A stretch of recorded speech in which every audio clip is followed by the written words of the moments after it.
सभी छात्र एवं छात्राओं को जय माँ दुर्गा केमिस्ट्री क्लासेस की ओर से नमस्कार।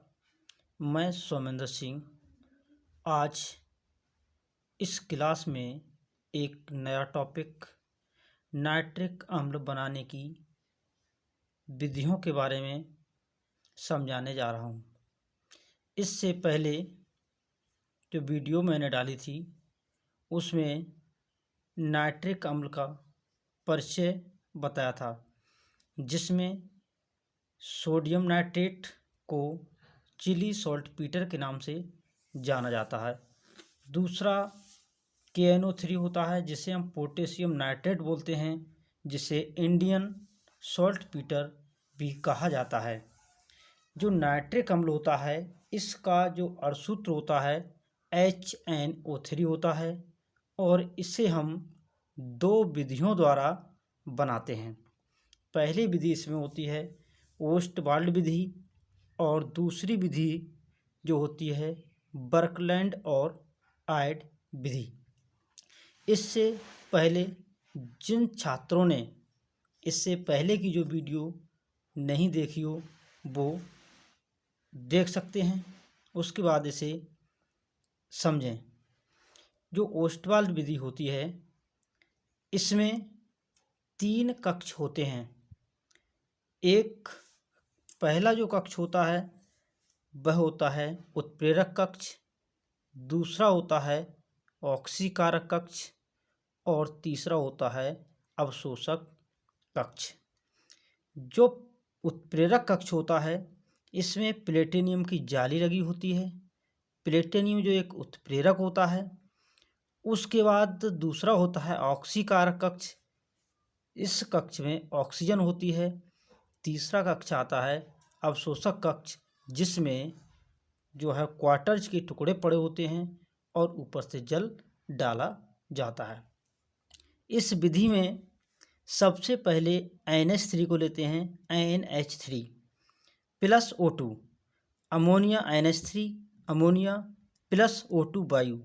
जब अमोनिया और वायु के मिश्रण को उत्प्रेरक कक्ष में भेजते हैं तो अमोनिया और वायु का मिश्रण इस प्लेटिनियम उत्प्रेरक कक्ष में पहुंचता है तो यह मिश्रण NO नाइट्रिक ऑक्साइड में बदल जाता है। यह नाइट्रिक ऑक्साइड इस नली की सहायता से ऑक्सीकारक कक्ष में पहुंचता है। ऑक्सीकारक कक्ष में जो ऑक्सीजन होती है उपस्थित, पहले से ही उपस्थित होती है, उससे नाइट्रिक ऑक्साइड क्रिया करके nitrogen dioxide 2NO plus O2 तीर लगाओगे और इधर बनेगा 2NO2 नाइट्रोजन डाइऑक्साइड। यह नाइट्रोजन डाइऑक्साइड ऑक्सीकारक कक्ष से निकलकर यह पहुंचती है अवशोषक कक्ष में। जब ये अवशोषक कक्ष में आती है तो क्वार्टर्स के टुकड़े और जब जल ऊपर से गिराया जाता है तो नाइट्रोजन डाइऑक्साइड इस कक्ष में पहुंचकर जल से क्रिया करती है। जल से क्रिया करके नाइट्रिक अम्ल और नाइट्रिक अम्ल में बदल जाती है। इसमें जो अपक्रिया है वो कैसे होती है, यहाँ पर होती है NH3 जैसे हम बोलते हैं अमोनिया, यह होती है अमोनिया और इधर होती है वायु। मैंने बताया था कि जो उत्प्रेरक कक्ष है उसमें अमोनिया और वायु के मिश्रण को भेजते हैं। जब अमोनिया और वायु जब आपस में क्रिया करेंगी तो बनाती हैं NO नाइट्रिक ऑक्साइड। इसे बैलेंस करते हैं तो इसके आगे 4 आ जाते हैं, यहाँ 5 लगाते हैं तो यहाँ आता है 4NO, यानी कि 4 अणु नाइट्रिक ऑक्साइड के बनते हैं और 6 अणु जल के बनते हैं। अब यह जो नाइट्रिक ऑक्साइड बना है NO, इस नाइट्रिक ऑक्साइड को हम कहाँ भेजते हैं, ऑक्सीकारक कक्ष में भेजा था। अब इस नाइट्रिक ऑक्साइड जब यहाँ वायु उपस्थित है, ऑक्सीकारक कक्ष में उपस्थित है, तो यह वायु से क्रिया करेगा और वायु से क्रिया करके ये बनाएगा NO2 और इससे NO2 को बोलते हैं नाइट्रोजन डाई ऑक्साइड। इसे बोलेंगे नाइट्रोजन डाई ऑक्साइड। अब ये नाइट्रोजन डाइऑक्साइड है, ऐसे के हम भेजेंगे, इससे हम भेजेंगे अवशोषक कक्ष में। जब अवशोषक कक्ष में हो जाएंगे तो अवशोषक कक्ष में क्या होता है, जल होता है। तो जो नाइट्रोजन डाइऑक्साइड को हम जब अवशोषक कक्ष में भेजते हैं तो ये क्या करेगा, जल से क्रिया करेगा, ये जल होगा, और ये NO2 नाइट्रोजन डाइऑक्साइड होगी। ये दोनों आपस में जब क्रिया करेंगे, क्रिया करके जो बनाएंगे HNO3, इसे बोलते हैं नाइट्रिक अम्ल, HNO3, ये होगा नाइट्रिक अम्ल। और ये हमारा बनेगा NO, जिसे बोलते हैं नाइट्रिक ऑक्साइड। कि नाइट्रिक ऑक्साइड जैसा उत्प्रेरक कक्ष से आया वैसा इधर निकल गया और ये बन गया नाइट्रिक अम्ल। अब इसकी थ्योरी देखते हैं, विधि क्या होती है, इसमें क्या लिखते हैं, चित्र अनुसार लिखने हैं। चित्र अनुसार कैसे लिखते हैं, इसमें लिखोगे कि चित्र अनुसार इस विधि में शुद्ध अमोनिया NH3 व वायु का मिश्रण 1:9 के अनुपात में उत्प्रेरक कक्ष में भेजते हैं।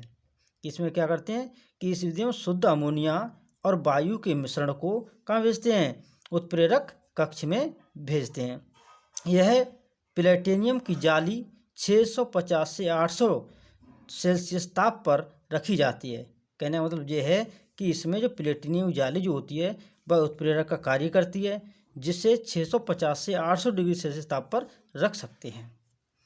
तो अमोनिया व वायु का मिश्रण जब उसमें भेजते हैं तो अमोनिया और वायु का मिश्रण NO में बदल जाता है। कि अमोनिया और वायु आपस में क्रिया करके किस में बदल जाती हैं, नाइट्रिक ऑक्साइड NO में बदल जाती हैं, जिससे ऑक्सीकारक कक्ष में प्रभावित करते हैं। जब ये NO में बदल जाएगी अमोनिया और वायु, तो उसे दूसरा हमारा जो कक्ष होता है ऑक्सीकारक कक्ष, उसमें भेजते हैं। वहाँ पर ऑक्सीकारक कक्ष में पहुंचकर नाइट्रिक ऑक्साइड वायु के साथ मिलकर NO2 यानी नाइट्रोजन डाइऑक्साइड में बदल जाती है। भी किस में बदल जाती है, नाइट्रोजन डाइऑक्साइड में बदल जाती है, जिसे अवशोषक कक्ष में प्रभावित किया करते हैं। जब जो नाइट्रोजन डाइऑक्साइड बन जाएगी, इस नाइट्रोजन डाइऑक्साइड को अवशोषक कक्ष में भेजेंगे। और अवशोषक कक्ष में मैंने क्या होता था, क्वार्टज के टुकड़े और पानी होता है। वहाँ पर नाइट्रोजन डाइऑक्साइड जल से क्रिया करके क्या करती है, नाइट्रिक अम्ल में बदल जाती है। इसे बोलते हैं नाइट्रिक अम्ल। नाइट्रिक अम्ल नाइट्रिक अम्ल में बदल जाती है। यहाँ तक समझ में आया होगा कि मैं दोबारा इसे रिपीट कर रहा हूँ कि जो हमारा ये पहला होता है उत्प्रेरक कक्ष होता है, जिसमें प्लेटिनियम की जाली लगी होती है। इस कक्ष में अमोनिया और वायु के मिश्रण को हम जब भेजते हैं तो अमोनिया और वायु प्लेटिनियम उत्प्रेरक की सहायता से NO नाइट्रिक ऑक्साइड में बदल जाती है। इस नाइट्रिक ऑक्साइड को नली की सहायता से ऑक्सीकारक कक्ष में भेजते हैं, जहाँ पर पहले से वायु उपस्थित होती है। उस वायु से नाइट्रिक ऑक्साइड NO क्रिया करके 2NO2 नाइट्रोजन डाइऑक्साइड का निर्माण करता है। इस नाइट्रोजन डाइऑक्साइड को तीसरे कक्ष अवशोषक कक्ष में भेजते हैं, जहाँ पर क्वार्टज के टुकड़े होते हैं, ऊपर से जल गिराया जाता है, उससे नाइट्रोजन डाइऑक्साइड क्रिया करके नाइट्रिक अम्ल में बदल जाती है। ये बनाने की विधि हो गई थी। उसके बाद हम देखते हैं इसके भौतिक गुण। भौतिक गुण क्या होते हैं, जो उसको देख के हम पहचान सकते हैं, वो हमारे कहलाते हैं भौतिक गुण। यह रंगहीन होता है। नंबर 1, यह कैसा होता है, रंगहीन होता है, इसमें किसी प्रकार का कोई रंग नहीं होता है। यह गंधहीन तैलीय द्रव है। दूसरा नंबर है, यह गंधीय तैलीय द्रव है। कहने का मतलब ये है कि 2 नंबर हम लिखेंगे कि इसमें किसी प्रकार की गंध नहीं आती है और तेल जैसा द्रव होता है। नंबर 3, प्रकाश में इसका रंग पीला हो जाता है। कि जो हमारा नाइट्रिक अम्ल होता है, इसे प्रकाश में खुला छोड़ देते हैं तो इसमें जो रंग है इसका वो पीला पड़ जाता है। नंबर 4, यह जल से, अगर हम इस जल में घोलते हैं तो क्या होता है, जल में घुल जाता है, तो हम कह सकते हैं यह जल में सोलेबल होता है।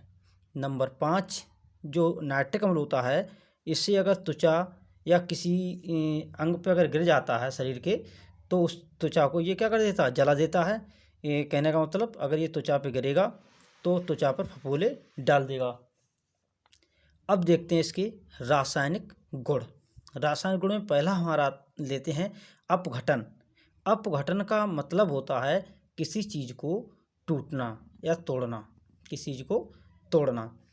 तो इसमें देखेंगे इसे तीव्र गर्म करने पर यह अपघटित होकर नाइट्रोजन डाइऑक्साइड NO2 बनाता है। जब हम नाइट्रिक अम्ल को HNO3 नाइट्रिक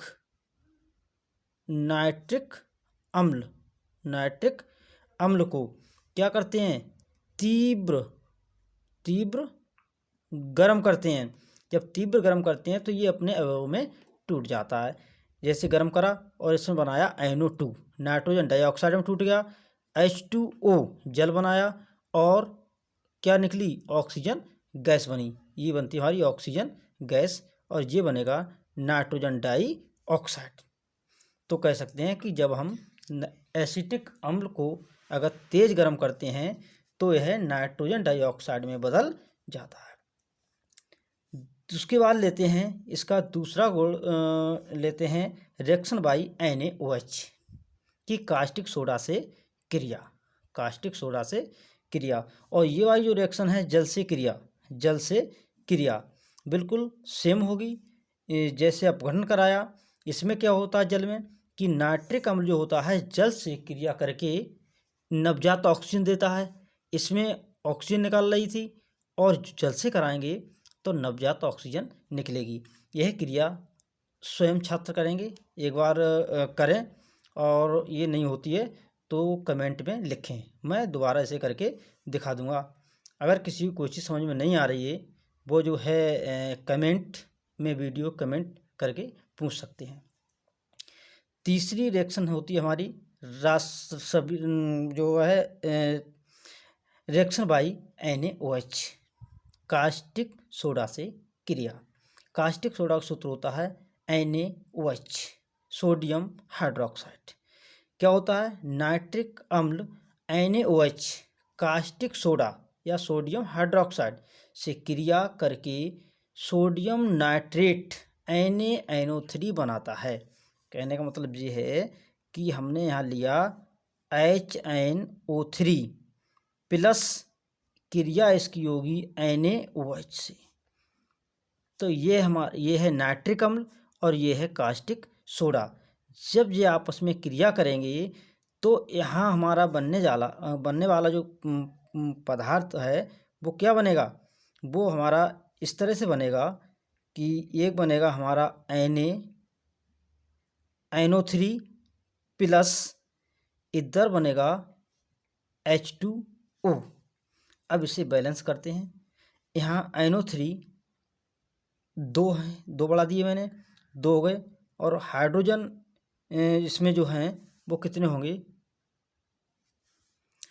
इसमें HNO3 प्लस NaOH आपस में क्रिया करेंगे तो यहाँ से इसे हम NO3 और यहाँ से Na, इतना भाग इसका जो ब्रैकेट में बंद कर रहा हूँ इसे निकाल देंगे, इसे बनाएंगे NaNO3 और NaNO3 को बोलते हैं सोडियम, Na को बोलेंगे सोडियम, NO3 को बोलेंगे नाइट्रेट। तो इसका पूरा नाम होगा सोडियम नाइट्रेट प्लस H2O, एक OH है और H है, दोनों आपस में HOH आपस में मिलकर बनाएंगे H2O। तो कहते हैं कि जब नाइट्रिक अम्ल जो है सोडियम हाइड्रोक्साइड से क्रिया करता है तो सोडियम नाइट्रेट बनाता है। अगली रिएक्शन पे चलते हैं, reaction by Na2CO3 sodium carbonate से क्रिया। नाइट्रिक अम्ल Na2CO3 सोडियम नाइट्रेट से क्रिया करके सोडियम नाइट्रेट बनाता है, सोडियम कार्बोनेट से क्रिया करके सोडियम नाइट्रेट बनाता है। सेम रिएक्शन रहेगी, इसमें भी हम क्या लेंगे, यहाँ लिख सकते हैं HNO3 नाइट्रिक अम्ल प्लस क्रिया किससे हो रही है, सोडियम कार्बोनेट से, यहाँ लिखेंगे Na2CO3। यहाँ पे सोडियम की जो है बैलेंसी और हाइड्रोजन बैलेंसी बराबर करने के लिए इसके आगे दो बढ़ाएंगे। यहाँ पे इतने भाग को लेंगे, यहाँ से NO3 को लेंगे, यहाँ से Na को लेंगे। Na के दो परमाणु हैं, इसके आगे मैंने दो बढ़ा दिए तो NO3 भी दो हो गए। तो यहाँ हम लिख सकते हैं 2NaNO3 प्लस, यहाँ देखो क्या बनेगा, यहाँ H कितने हैं, 2, तो 2 हाइड्रोजन को हम लिख सकते हैं इस तरह से। यहाँ CO3 है, यहाँ से एक ऑक्सीजन आएगा और ये बन जाएगा जल, और इधर हमारा बनेगा CO2 जिसे बोलते हैं कार्बन डाइऑक्साइड गैस। तो यहाँ लिख दिया है कि नाइट्रिक अम्ल HNO3 plus sodium carbonate Na2CO3 होता है। यहाँ हम इसकी बैलेंसी बराबर करने के लिए 2 बढ़ाएंगे, हाइड्रोजन 2 हो जाएंगे। उसके बाद इधर Na2 2 हैं, तो इसीलिए इसके आगे 2 बढ़ा दी तो NO3 भी 2 हो गए। अब क्या करा, मैंने लिख दिया 2NaNO3 सोडियम नाइट्रेट प्लस जल बनेगा plus carbon dioxide. Next reaction जो आती है NaHCO3 सोडियम बाई कार्बोनेट से क्रिया। इसमें लिखोगे कि नाइट्रिक अम्ल सोडियम बाई कार्बोनेट से क्रिया करके सोडियम नाइट्रेट का निर्माण करता है। सेम रिएक्शन आ गई इसकी, तो ये लिखोगे HNO3 नाइट्रिक अम्ल प्लस NaHCO3 ये बनेगा सोडियम बाई कार्बोनेट, ये होगा नाइट्रिक अम्ल। अब यहाँ पे हम इसकी बैलेंसी बराबर है, सोडियम 1 है, हाइड्रोजन 1 है, किसी के आगे कुछ नहीं बढ़ाएंगे और सीधे सीधे हम बना देंगे, यहाँ से Na लेंगे और यहाँ से NO3 आएगा और दोनों मिलकर क्या बनाएंगे NaNO3 जिसे बोलते हैं सोडियम नाइट्रेट प्लस सेम वही रहेगी। यहाँ हाइड्रोजन 1 J है और 1 J हाइड्रोजन, कितने हाइड्रोजन हो गए 2। यहाँ से एक ऑक्सीजन लेंगे, जल बन जाएगा। इधर क्या बचेगा, एक ऑक्सीजन निकल जाएगा, CO2 बचेगा। तो जब हम नाइट्रिक अम्ल की क्रिया सोडियम बाइकार्बोनेट से कराते हैं तो सोडियम नाइट्रेट जल और कार्बन डाइऑक्साइड गैस बनती है। इसका नाम होगा नाइट्रिक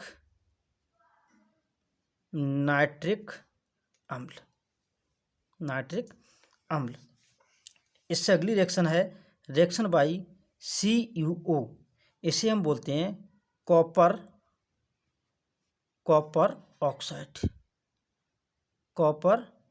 ऑक्साइड। इसका दूसरा नाम होता है फेलिंग विलयन। अगर आता है कि फेलिंग विलयन किसे कहते हैं तो कॉपर ऑक्साइड को फेलिंग विलयन कहते हैं।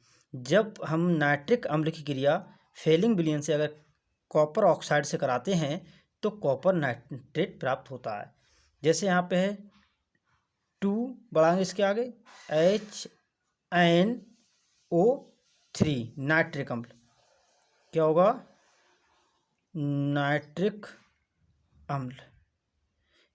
क्रिया करेंगे कॉपर ऑक्साइड जो होगा ऊपर में लिख दिया है कॉपर ऑक्साइड या फेलिंग विलयन, ये आपस में जब क्रिया करेगा तो हमारा Cu यहाँ आ जाएगा, CuNO3 का NO3 का होल ट्वाइस प्लस H2O, इसे बोलेंगे कॉपर नाइट्रेट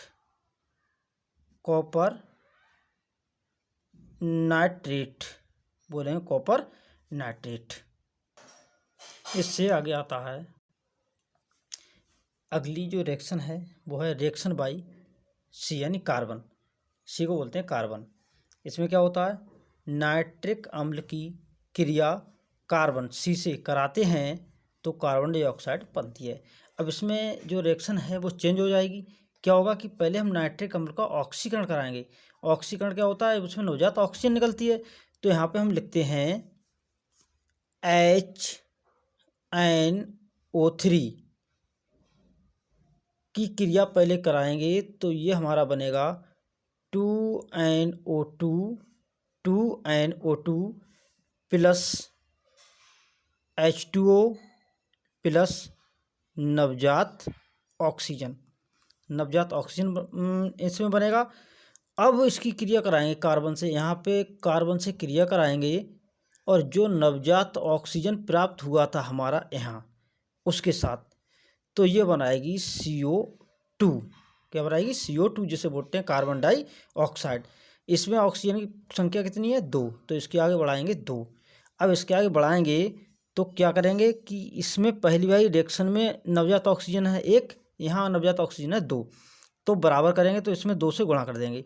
जब ऊपर वाली रिएक्शन में 2 से गुणा करेंगे तो यहाँ गुणा जब करेंगे तो ये इसमें 2 से गुणा करके देखो, तो 2 से गुणा करोगे तो 2 दूनी 2 दूनी 4 HNO3, उसके बाद आएगा 2 दूनी 4 NO2 प्लस 2 से गुणा हो रही है तो 2H2O हो जाएगा। यहाँ आ जाएगा 2 नवजात ऑक्सीजन आ जाएंगे। वो रिएक्शन सेम उतार देंगे।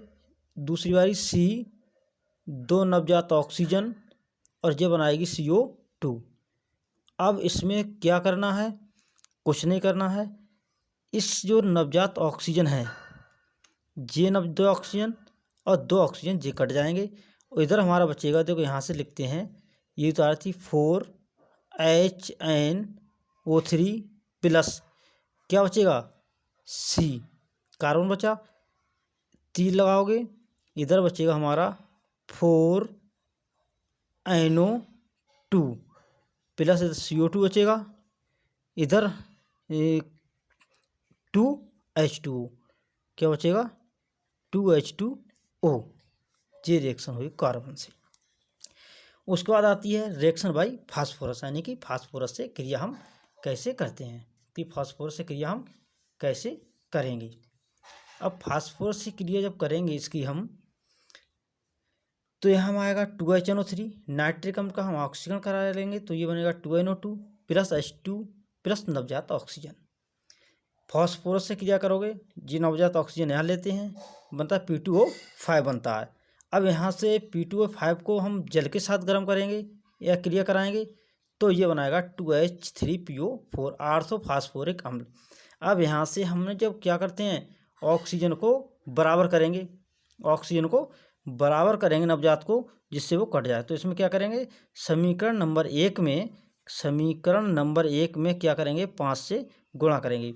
जब 5 से गुणा करोगे तो यहाँ हो जाएंगे 5 दूनी 10 HNO3, यहाँ पर हो जाएंगे 10 NO2, यहाँ पर हो जाएंगे 5 H2O, यहाँ पे 5 ऑक्सीजन। तो ये 5 ऑक्सीजन जे और 5 ऑक्सीजन जे कट जाएंगे।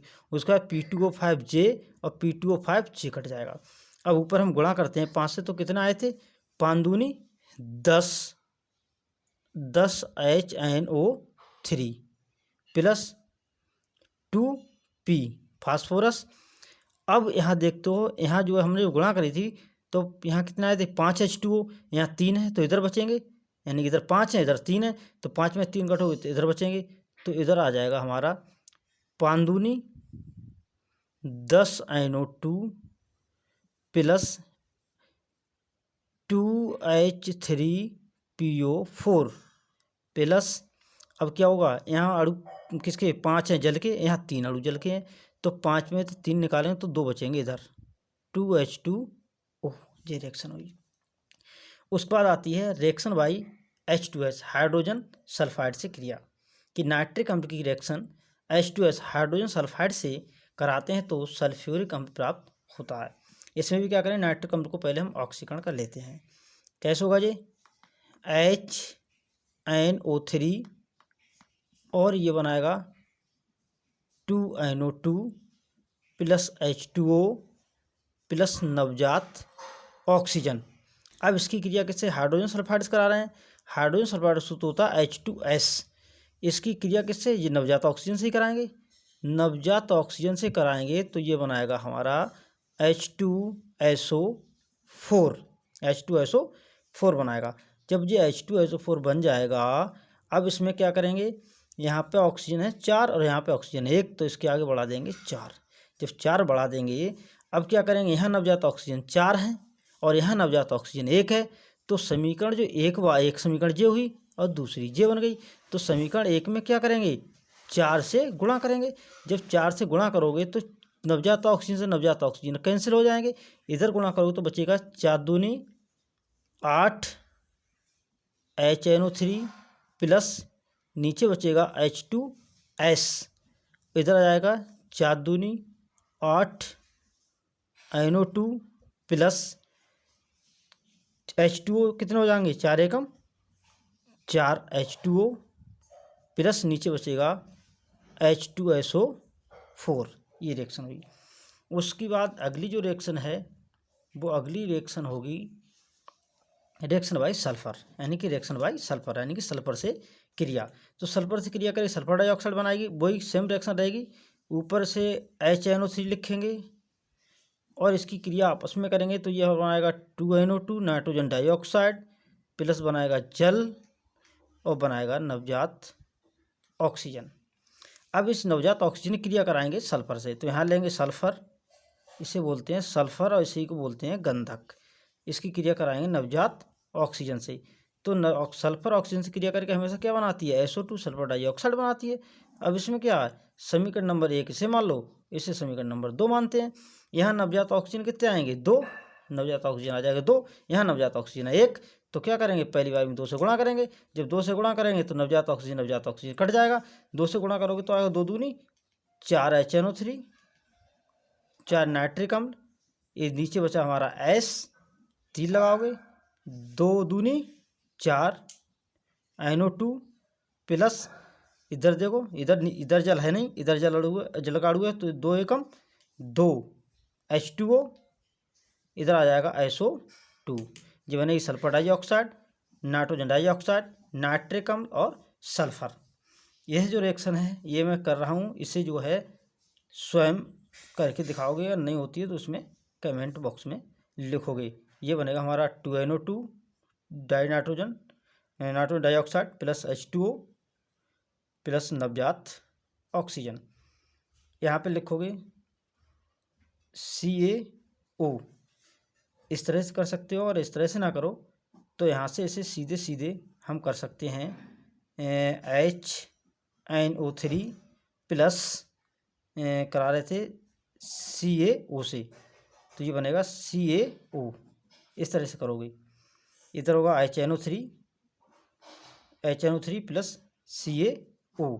इससे जो पिछली मैंने जो रिएक्शन कराई थी जो थी CEO कॉपर ऑक्साइड यानी फेलिंग विलीन से थी, उसी तरह से CaO की होगी, उसी तरह से होगी CaO की रिएक्शन करनी है। अगर किसी की समझ में अगर कोई चीज़ नहीं आती है तो वो शेयर, कमेंट और लाइक, सब्सक्राइब करें। Thank you.